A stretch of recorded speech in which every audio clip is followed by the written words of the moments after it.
India women's ने Australia women's को 5 विकेटों से सेमीफाइनल में हराकर फाइनल में क्वालिफाई कर लिया है। और व्हाट अ गेम प्ले यार जेमी रोड्रिग्स, इतना जबरदस्त खेल, इतना गजब का खेल वास्तव में शायद ही भारतीय फैंस ने इंडिया विमेंस की तरफ से देखा होगा। ऑस्ट्रेलिया के द्वारा दिए गए 339 रन के टारगेट को भारत जब चेज करने उतरी थी तो दूसरे ही ओवर में प्रतीका रावल की रिप्लेसमेंट शफाली वर्मा का जब विकेट गिरा तो भाई साहब सारे फैंस की धड़कन एकदम बंद सी हो गई। और इतने में स्टार ओपनर और big match player Smriti Mandhana भी 10वें ओवर में निपट गई। भारतीय फैंस को लगा कि यार 339 रन का टारगेट एक तो पहाड़ जैसा टारगेट है, दूसरा भारतीय टीम्स ने 300 प्लस का टारगेट अगेंस्ट ऑस्ट्रेलिया जैसी टीम के सामने जब भी चेज किया तो हार ही हाथ में लगी है। उम्मीदें सब ने खो दिया था, लेकिन फिर आती है हरमनप्रीत कौर और जेमी रोड्रिग्स की जोड़ी जो 156 गेंदें खेलकर 157 रन की बहुत बड़ी पार्टनरशिप अगेंस्ट ऑस्ट्रेलिया जैसी टीम के सामने इस स्कोर को चेज करते टाइम लगाती है।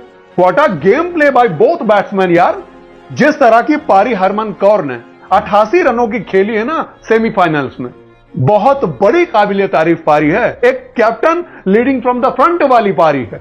36वें ओवर में जब हरमनप्रीत कौर आउट हुई तो जेमी रोड्रिग्स का स्कोर 66 था और यहां से लेकर के वो सेंचुरी और फिर सेंचुरी से लेकर के अंत तक मैच जिताना यह दिखाता है कि जेमिमा रोड्रिग्स एक बहुत बड़ी प्लेयर है।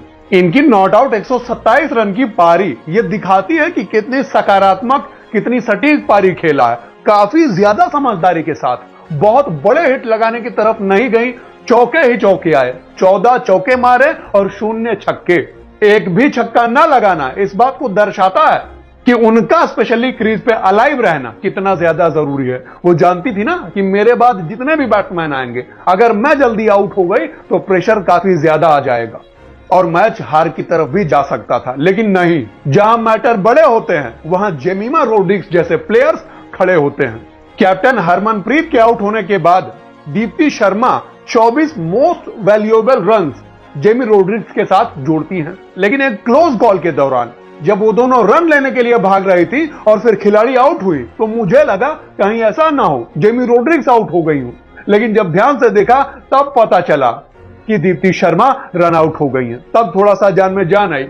और यार ऐसा बिल्कुल भी नहीं है कि इस 127 रन के बनाने में जेमी रोड्रिग्स ने कोई गलती ना की हो। इनके एलबीडब्ल्यू आउट होने का भी अंदेशा था, लेकिन जब थर्ड अंपायर चेक करता है तो गेंद की हाइट काफी ज्यादा थी। फिर एक कैच भी छूटा था और मुझे दीप्ति शर्मा और जेमी रोड्रिग्स के रनआउट में भी यही लगा था कि कहीं ऐसा ना हो जेमी रोड्रिग्स आउट हो गई हो। लेकिन ये तो कहिए कि भाग्यशाली रही, आज इनका दिन था। और आज भारत 2017 के बाद लगभग 9 सालों के बाद पहली बार फाइनल में पहुंचा है। आपको याद होगा मैंने आपसे कहा था कि अगर भारत ऑस्ट्रेलिया से जीत गया फिर किसी के बाप में इतनी दम नहीं है कि फाइनल में भारत को वो हरा सके। और अब वर्ल्ड कप भारत का ही है, ये बात आप मेरी नोट करके रख लीजिए। आसान नहीं था ऑस्ट्रेलिया को हराना। ऑस्ट्रेलिया जैसी बड़ी टीम जब भी नॉकआउट मैचेस खेलती हैं तो वो मैच हमेशा काफी ज्यादा क्लोज जाता है। और आपने देखा कि ये वाला मैच भी 49वें ओवर की तीसरी गेंद तक गया। और अगर जेमी रोड्रिग्स बीच में ही आउट हो जाती तो यकीनी तौर पर मैं कह सकता हूं भारत को यह मैच जीतने में बहुत ज्यादा परेशानी होती, या यह हो सकता था कि भारत यह मैच ना ही जीतता। भारतीय महिलाओं के द्वारा इस पूरी पारी को चेज करने के दौरान ऋचा घोष की पारी 16 गेंदों पर 26 रन, यह भी मुझे काफी ज्यादा वैल्यूएबल लगी है।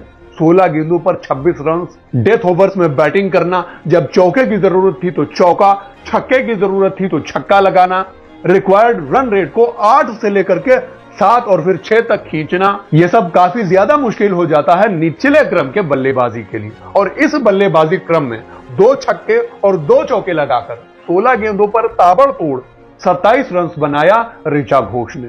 तो ऋचा घोष, स्पेशली जेमी रोड्रिग्स, कैप्टन हरमनप्रीत कौर, दीप्ति शर्मा, इन सब की जबरदस्त बल्लेबाजी और बढ़िया गेंदबाजी की बदौलत, बढ़िया फील्डिंग की बदौलत आज भारत फाइनल में पहुंच गया है। और अब भारत फाइनल में साउथ अफ्रीका को हराकर ये वर्ल्ड कप पहली बार जीतेगा।